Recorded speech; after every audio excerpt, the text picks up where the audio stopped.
Hello everyone and welcome back again to Liquid Evil Gaming for another unboxing. Yeah, I know I've had a lot of these lately and a lot of product reviews to do. In fact, I'm still behind on several of them. But that said, let's move on to the product in question. So, I have for you today, yet another keyboard. This time, the very popular in the niche community HHKB Keyboard Professional 2. If you're unaware, it's a 60% size keyboard with 45-gram Topre uniform switches and has a very unique layout that is either loved or hated depending on the person. Very popular with Vim and Emac users. But a lot of people seem to love this keyboard either way for the way it sounds, since the switches are actually case mounted, not plate mounted, and the unique layout that it has, along with the unique look. I will tell you, upon initially picking up the box, this thing feels light as a feather, and I personally can't wait to open it to see what all the raving is about.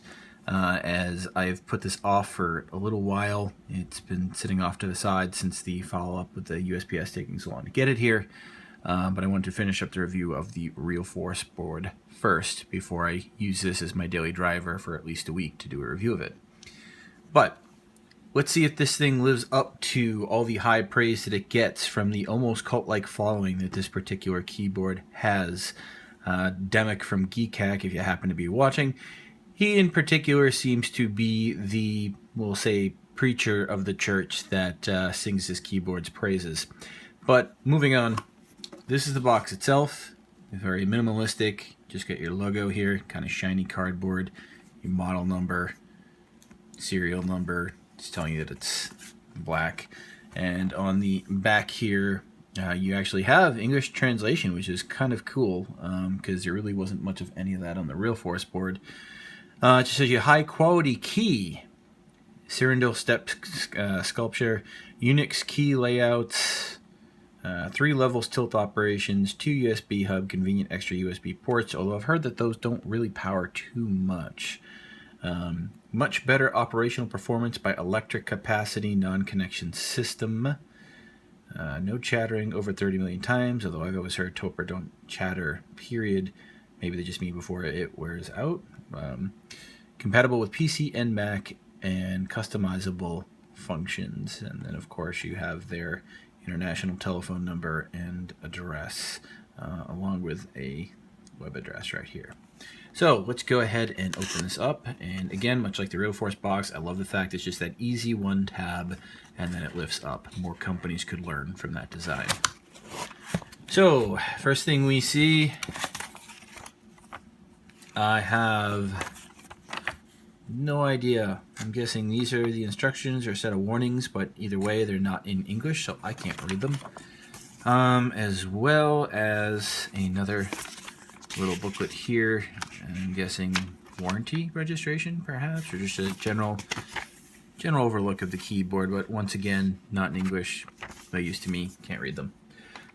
So moving on, here we have this kind of plastic flap protecting the keyboard.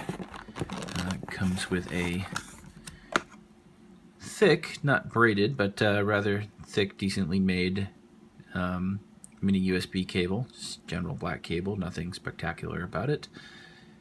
And underneath that, the main attraction, the actual keyboard itself, and that's all there is to the box, so we're going to put that aside for now.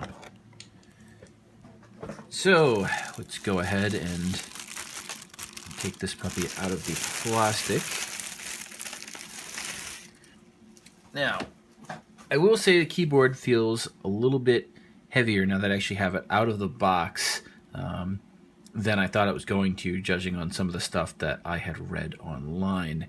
As you can see, it has much that kind of Realforce black, dark gray, and black die sub legends look to it, with again the ABS spacebar and the rest of the keycaps are PBT. You have your HHKB Keyboard Professional 2 logo right in the corner here, and as you can see, I did opt for the black one. I'm not a huge fan of white keyboards. They don't really look good with my setup. Coming around the front side here, we have the 2 port USB hub. I believe it's USB 2.0, but they don't power too much at all. So unless you're using it for like a dongle or something like that, chances are it's not going to work for you. Here is the mini USB out that you use to actually connect the keyboard. And underneath this little tab right here are all the dip switches, so you can customize some of the keys to your liking. This, unfortunately, like the Real Force, does not come with any extra caps to switch anything around, which is a little unfortunate. As you can see here on the function layer, you have everything in layers here. So like you have arrow keys right here. You have, you know, page up, page down, home, end, scroll lock.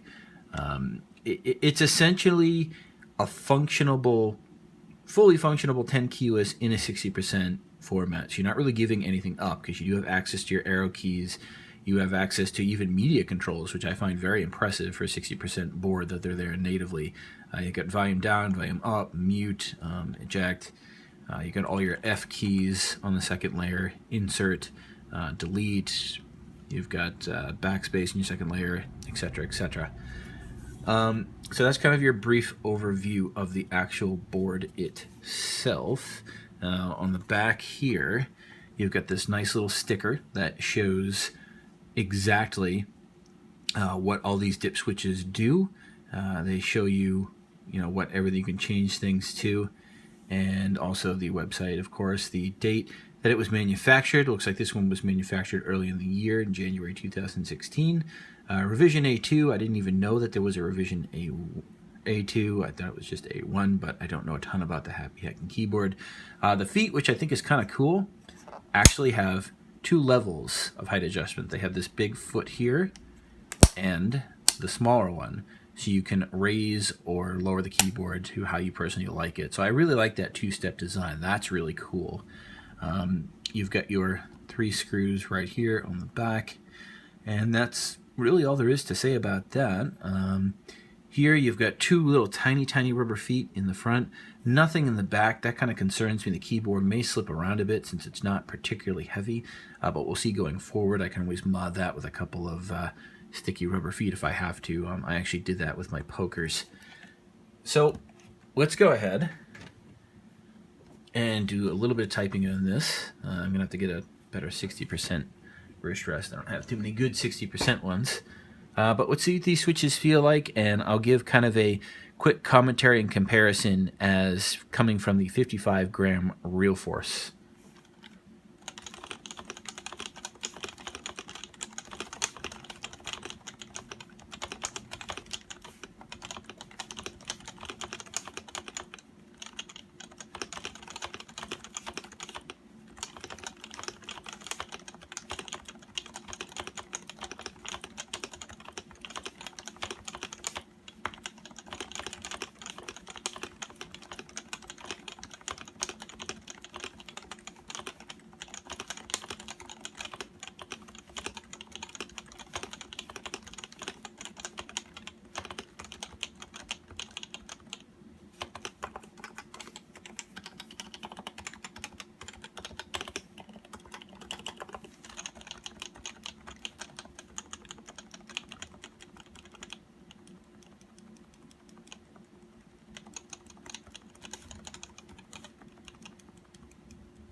All right, so initial impressions. The keys are definitely a little bit softer with that 45-gram feel.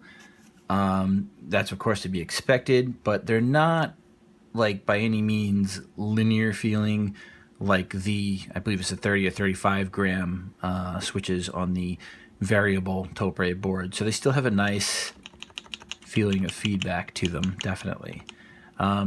As far as them feeling on a case mount as opposed to a steel plate, I don't actually notice as much of a difference as a lot of people say. There's definitely a sound profile difference, without a doubt. That's very noticeable to begin with. It's especially in the upstroke. If you hear that click, that only upstroke's almost a little bit more muted compared to the real force. But it emphasizes that thock a little bit. Even though it's 45 grams, it still sounds about as thocky as the 55 gram on the real force, at least in my personal opinion. But as far as general feeling, I can't say it feels really better or worse typing on the case mount than the real force, honestly. I'd say it feels equivalently as good. I don't say it's any better. I don't think it's any worse. Of course, this is just initial impressions. Once I sit down and start using it a lot more, my opinion may change depending. So we'll see how that goes with extended use. But at least right off the bat, I can't say that it feels inherently better or worse. I think it feels good, right about the same as the real force. I don't think it feels any better or worse. It's right in the same ballpark. The layout, of course, is going to take a little bit to get used to.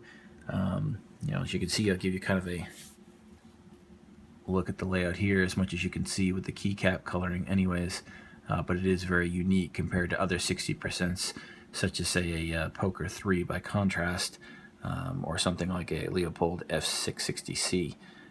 But we'll give it a shot and see how I like the layout going forward. The great thing about Topra boards is if you decide that you end up not liking them, well, they are very, very easy to sell and retain a very good portion of their value, unlike a lot of, say, Kale switchboards or certain cherry boards by contrast. I will say if you have limited desk space in the front of your keyboard, much like myself, I would recommend getting one of those right or left angled mini USB adapters so you can route the cord to the left or right, since there is no cable routing, since the actual port is right on the back of the board. Thankfully I have this little coiled cord here, so that will help quite a bit. So going forward, I'm going to use this as I do with all my other reviews for at least a week, if not longer.